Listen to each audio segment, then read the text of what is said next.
अस्सलाम वालेकुम। 10th class last lecture में मैंने चैप्टर नंबर 13 जो है वो बेटे कंप्लीट करवा दिया था। हमने डिटेल में जो है अपना स्केलेटल सिस्टम जो है वो कंप्लीट किया था। मैंने आपको ह्यूमन स्केलेटल सिस्टम, उसके डिफरेंट जॉइंट्स जो हैं और एंड पे उनके डिसऑर्डर जो हैं वो भी आपको कंप्लीट करवा दिए थे।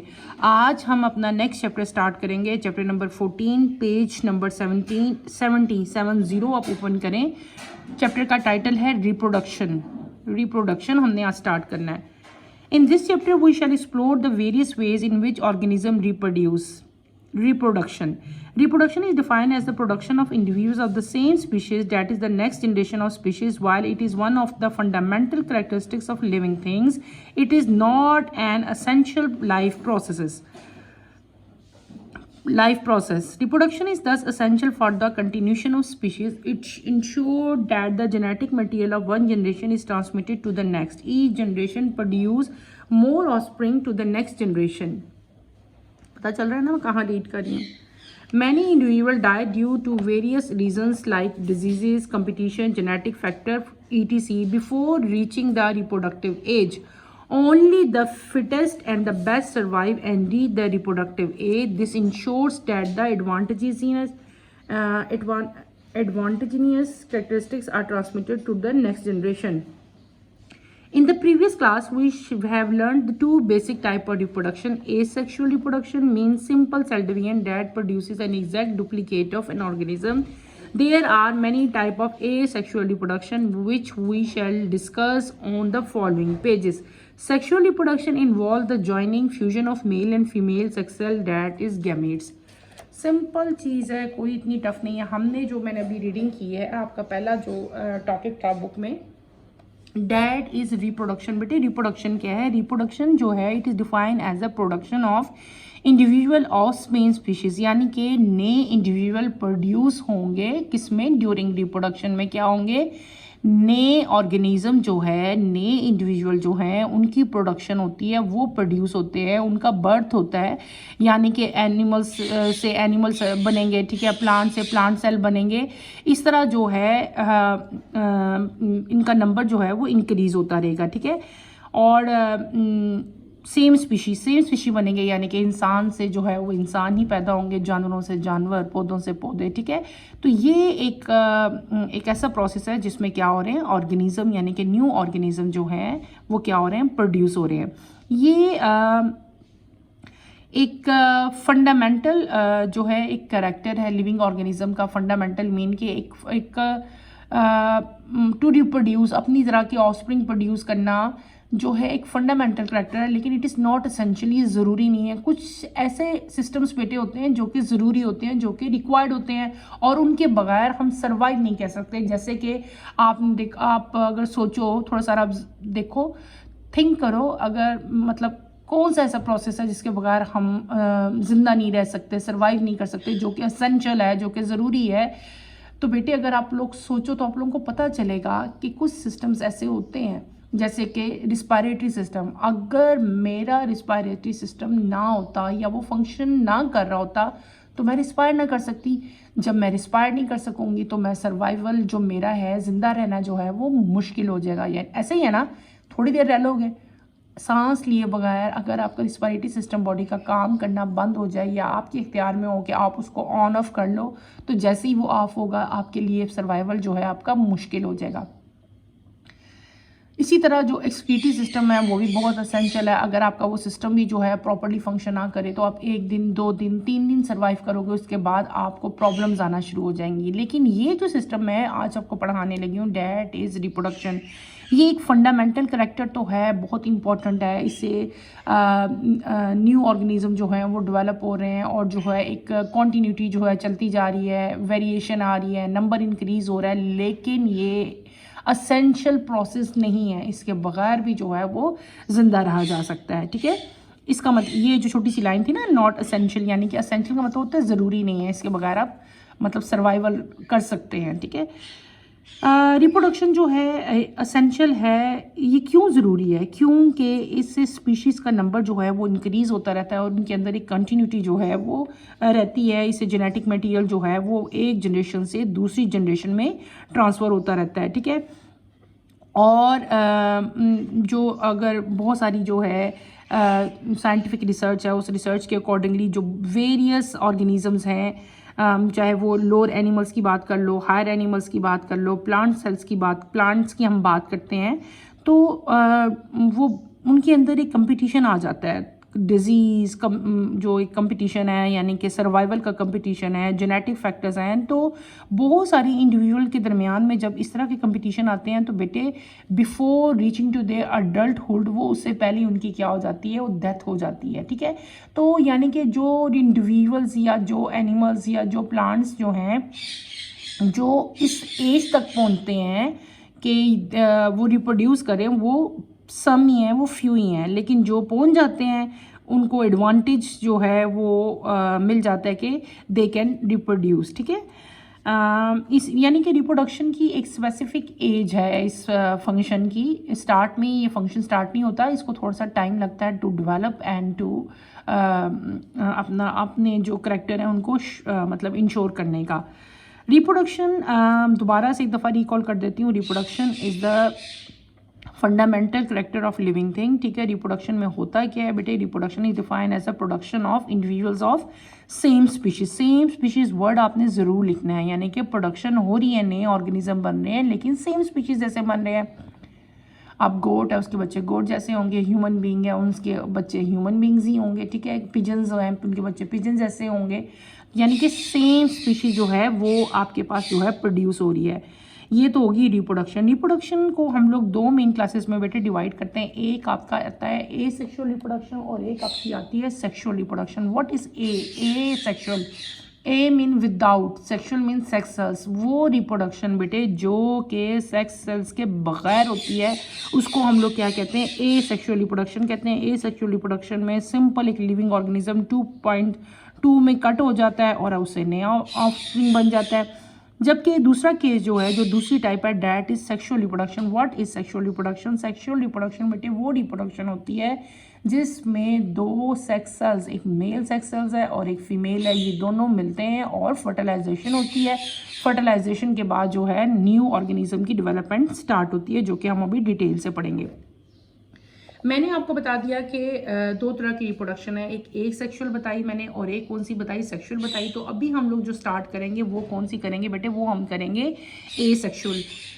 Asexual reproduction does not involve the fusion of gamete. There are many type of asexual reproduction, all producing individual that are genetically identical to each other and to the parent. Asexual reproduction बेटे वो reproduction है जिसमें gamete cell जो है वो involve नहीं होते। Asexual reproduction की बहुत सारी टाइप्स हैं। ठीक है, लेकिन जितने भी जब एसेक्सुअल रिप्रोडक्शन से भी जो ऑफस्प्रिंग बनते हैं वो जेनेटिकली जो है वो बिल्कुल सेम होते हैं, आइडेंटिकली होते हैं, सेम होते हैं। कैसे? अपने पेरेंट सेल जैसे। अब मैंने क्या बताया कि ए सेक्शुअल रिप्रोडक्शन बहुत सारी टाइप्स की है। अब हम उसकी डिफरेंट टाइप्स पढ़ेंगे किसकी, ए सेक्शुअल रिप्रोडक्शन की। Let's start with the first one, that is binary fission. Binary fission means division into two. It is the simplest and most common method of asexual reproduction. It occurs in prokaryote, many eucellular eukaryotes, for example protozoa, and some invertebrates. During binary fission in bacteria, the DNA duplicated and two copies of DNA are formed. The two copies move toward the opposite pole of cell. The cell membrane invaginates in center and divide the cytoplasm into two. New cell wall deposit between two cross membrane. It results in the formation of two daughter which grow in size and divide again. During binary fission in unicellular eukaryote, the nucleus of parent organism divides into two by mitosis. It is followed by division of cytoplasm. So two daughter cells of almost equal size are formed. Daughter cells grow in size and then divide again. ये हमने इसकी पहली type जो है ए sexual reproduction की बेटे हम लोग पढ़ रहे हैं। इसको हम लोग कहते हैं बाइनरी फिजन। क्या कहते हैं इसको हम लोग? Binary fission. ये याद रखना है, ये एक टाइप है किसकी, ए सेक्शुअल रिप्रोडक्शन की। आप लोग अगर अपनी डायग्राम पे गौर करो, बहुत इजी डायग्राम है इसलिए मैं ड्रॉ नहीं करी, अगर आप लोग कहते हो तो मैं कर देती हूँ। ठीक है बेटे, ये एक डायग्राम आपको बैक्टीरिया की दिखाई गई है और इस साइड पे जो आपको डायग्राम है ये किसकी दिखा रहे हैं, अमीबा की दिखा रहे हैं। इन दोनों ऑर्गेनिजम्स में जो रिप्रोडक्शन हो रही है वो एसेक्सुअल हो रही है बाय बाइंडी फिजन। जो प्रोसेस एसेक्सुअल का है वो कौन सा है, बाइंडी फिजन। सिंपल हो क्या रहा है, डीएनए जो है दरमियान में, आपको पता है न्यूक्लियस के अंदर डीएनए की डुप्लीकेशन होती है और एग्जैक्ट 2 कॉपीज ऑफ डीएनए बनते हैं। पहले क्या होगा, डीएनए की डुप्लीकेशन होगी, डीएनए की डुप्लीकेशन से क्या होगा, डीएनए की एग्जैक्ट कॉपीज जो हैं वो बनेंगी। ठीक है, अब 2 कॉपीज बन गई। ठीक है, डीएनए की डुप्लीकेशन हुई, ये था पेरेंट बैक्टीरियम। ठीक है, डुप्लीकेशन हुई और 2 डीएनएस बन गए, एक इस पोल की तरफ मूव कर जाता है, एक इस पोल की तरफ चला जाता है, ऑपोजिट पोल्स की तरफ दोनों डीएनए चले जाते हैं। ठीक है, उसके बाद क्या होता है, जो सेल मेम्ब्रेन है, ये इसकी आउटर मोस्ट लेयर जो है ये सेल मेम्ब्रेन है। Cell membrane invaginates in the centre, यानी कि वो सेंटर से ना, जैसे सपोज ये सेल है, आप ये ऐसे सपोज करो। ठीक है, जब सेल मेम्ब्रेन सेंटर से ऐसे ऐसे होती होती यूं हो जाती है ऐसे, और यहाँ से ये कट डाउन हो जाएगी। ठीक है बेटे, क्या हो जाएगा, यहाँ से सेल मेम्ब्रेन इनवर्ड मूव करेगी। ठीक है, इनवर्ड मूव करते करते क्या हो जाएगा, यहाँ पे नई सेल वॉल बनना शुरू हो जाएगी। इनवर्ड की तरफ ना थोड़ी सही जगह पे नई सेल वॉल बनेगी। जब नई सेल वॉल बन जाएगी तो यहाँ से ये कट ऑफ हो जाएगा और आपके पास क्या बन जाएंगे, नए ऑर्गेनिज्म बन जाएंगे। दोनों का अपना अपना न्यूक्लियस होगा, अपना अपना जो है इनका डीएनए होगा, नई साइटोप्लाज्म जो है, जहाँ से इधर से नई साइटोप्लाज्म बनना शुरू हो जाएगी ना, तो इनका अपना साइटोप्लाज्म है। ठीक है, और इनके अपने अपने डीएनए हैं। ठीक है, और जो न्यूक्लियस है ना वो माइटोसिस ही से इनका डिवाइड हुआ है। ठीक है, और इसमें डिवीजन ऑफ साइटोप्लाज्म, हम आपको याद हो मैंने जब आपको सेल साइकिल पढ़ाया था तो हमने वहाँ पे माइटोसिस पढ़ा था ना, तो सेम माइटोसिस वाली डिवीजन हुई है। यानी कि इसमें जो है 2 तरह की डिवीजन हुई है ना, एक तो न्यूक्लियस की होगी और एक कौन सी हुई है, डिवीजन ऑफ साइटोप्लाज्म भी बेटी हुई है। ये बात आपने याद रखना है। ठीक है, इसमें जो है सेल वॉल भी बनी है और सेल मेम्ब्रेन भी जो है वो भी जो है बनी है। इसके अलावा इसमें न्यूक्लियस है, न्यूक्लियस के बाद जो है इसमें 2 डीएनए भी जो हैं दोनों में डिवाइड हुए हैं और दोनों में सेपरेट हुए हैं। और उसके बाद ये तो न्यूक्लियस की डिवीजन के बाद क्या चीज़ हुई है, डिवीजन ऑफ साइटोप्लाज्म भी हुआ है। दोनों डॉटर सेल जो हैं वो ऑलमोस्ट इक्वल साइज़ के जो हैं वो बनते हैं। ठीक है, ये दोबारा ये ग्रो करेंगे, ग्रो करके अगेन ये डिवाइड होंगे। ठीक है, इससे भी 2 बन जाएंगे, इससे भी 2 बन जाएंगे। क्लियर हो गया बेटे। इसी तरह आप दूसरी डायग्राम पे अगर आओ, this is diagram of amoeba. ये क्या है, ये पेरेंट अमीबा है बेटे। इसके अंदर भी न्यूक्लियस है, न्यूक्लियस ये 2 बनेंगे। ठीक है, न्यूक्लियस डिवीजन होगी और हर न्यूक्लियस जो है अपने अपने रिस्पेक्टिव पोल की तरफ मूव कर जाएगा। अब देखो सेंटर से ये इस तरह की शेप, डम्बल शेप बनना शुरू हो गई है। थोड़ी देर बाद, कुछ फेज के बाद, कुछ टाइम के बाद ये यहाँ से कट ऑफ हो जाएगा और आपके पास क्या बन जाएंगे, 2 अमीबा जो है, 2 डॉटर अमीबा जो है वो बन जाएंगे। जिन दोनों के अंदर जो है वो न्यूक्लियस प्रेजेंट हो गया और इसके बाद जो है आपका साइटोप्लाज्म की डिवीजन भी हो जाएगी। क्लियर हो गया बेटे। ये 2 एग्जांपल्स हैं, एक बैक्टीरिया की है, एक अमीबा की है। ए सेक्सुअल रिप्रोडक्शन की एग्जांपल है और जो ए सेक्सुअल रिप्रोडक्शन इनके अंदर हो रही है वो किस प्रोसेस से हो रही है, वो हो रही है बाइंडरी फिजन से। किससे, बाइंडरी फिजन से। ये बात आपने याद रखनी है। ठीक है, ये हम टाइप्स पढ़े हैं अभी। ठीक है, क्या टाइप्स पढ़े हैं हम, ए सेक्सुअल रिप्रोडक्शन की टाइप्स पढ़े हैं। हम अगली टाइप की तरफ आते हैं। अगली टाइप जो है हमारी वो क्या चीज़ है, डैट इज बर्डिंग। क्या चीज़ है, नहीं अभी आपकी बर्डिंग नहीं है, अभी आपकी बाइंडरी फिजन ही है। ठीक है, सम बाइंडरी फिजन ही हम पढ़े हैं, अभी अगले पेज पे चलते हैं। वो some invertebrates also reproduce asexual through binary fission. During this reproduction, body is cut into 2 halves, fission, and the missing body parts are generated in both halves. This type of asexual reproduction is common in planaria and many echinoderms. ये तो example हमने पढ़ ली ना bacteria की और amoeba की। इसके अलावा आपके पास बाइंडरी फिजन ही की एक और एग्जांपल है कि कभी कभार इनवर्टिब्रेट्स में भी एसेक्सुअल रिप्रोडक्शन होती है और बाइंडरी फिजन ही के ज़रिए होती है। कॉमन एग्जांपल आपको दी हुई है, एक ऑर्गेनिज्म है, इनवर्टिब्रेट है, कौन सा, प्लेनेरिया। ये प्लेनेरिया है बेटे। इसमें सिंपल क्या होता है कि इसकी बॉडी 2 इक्वल हाफ्स में कट हो जाती है। यहाँ से देखो डम्बल शेप बनी, ये आपको नज़र आ रही है बेटे, और ये सिंपली हाफ जो है ये पेरेंट की बॉडी से कट हो जाता है। ठीक है, कट हो जाता है और फिर इसके जो है अपने सारे जो ऑर्गन्स हैं वो खुद डेवलप होना शुरू होते हैं, डिवीजन होती है इसमें, न्यूक्लियस की डिवीजन, न्यूक्लियस भी अपना बनता है। ठीक है, और इसके अलावा इसमें जो है अपना इसका जो है साइटोप्लाज्म की भी फिर डिवीजन होगी सेम जैसे इसकी हुई थी ना, लेकिन इसमें क्या है कि पेरेंट सेल जो है वो 2 में कट डाउन हो जाएगा। और ये जो एग्जांपल है ये भी बाइनरी फिजन की है, और कॉमन एग्जांपल किस ऑर्गेनिज्म क्या है ये आपको दिया हुआ है। ये आपको इनवर्टिब्रेट प्लेनेरिया की जो है एग्जाम्पल दी हुई है। इसके अलावा आपको बताया हुआ है कि ये बाकी जितने काइनोडर्म्स हैं उनमें भी जो है इसी तरह की रिप्रोडक्शन जो है वो होती है। क्लियर हो गया बेटे, हमने पहली अपनी रिप्रोडक्शन आज ए सेक्सुअल रिप्रोडक्शन जो है बाइनरी फिजन वो कंप्लीट कर ली। मैंने आपको इसमें 3 एग्जांपल्स दिए हैं। पहली एग्जांपल मैंने आपको इसमें बैक्टीरिया की दी, दूसरी अमीबा की दी, तीसरी हमने क्या पढ़ ली, हमने प्लेनेरिया की एग्जांपल पढ़ ली। इन द एंड इसी के एंड पे बाइनरी फिजन में बटे आपको एक और एग्जांपल भी दी हुई है, वो भी हम पढ़ते हैं।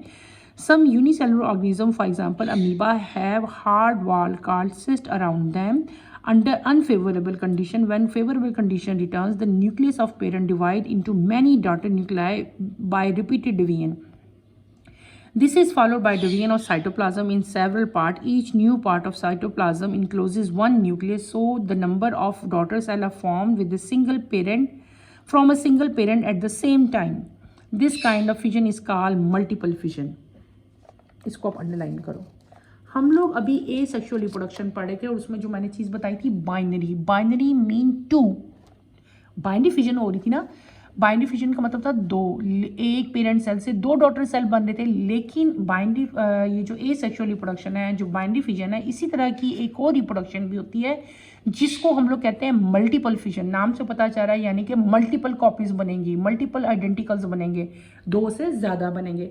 कभी कभार क्या होता है बेटे, जब कंडीशन अनफेवरेबल, कंडीशन क्या मैंने वर्ड बोला है, अनफेवरेबल कंडीशन होती है, उसकी ग्रोथ के लिए फेवरेबल नहीं होती, तो क्या होता है कि जो ऑर्गेनिज्म है, ये आपकी बुक में एग्जांपल दी हुई है अमीबा की।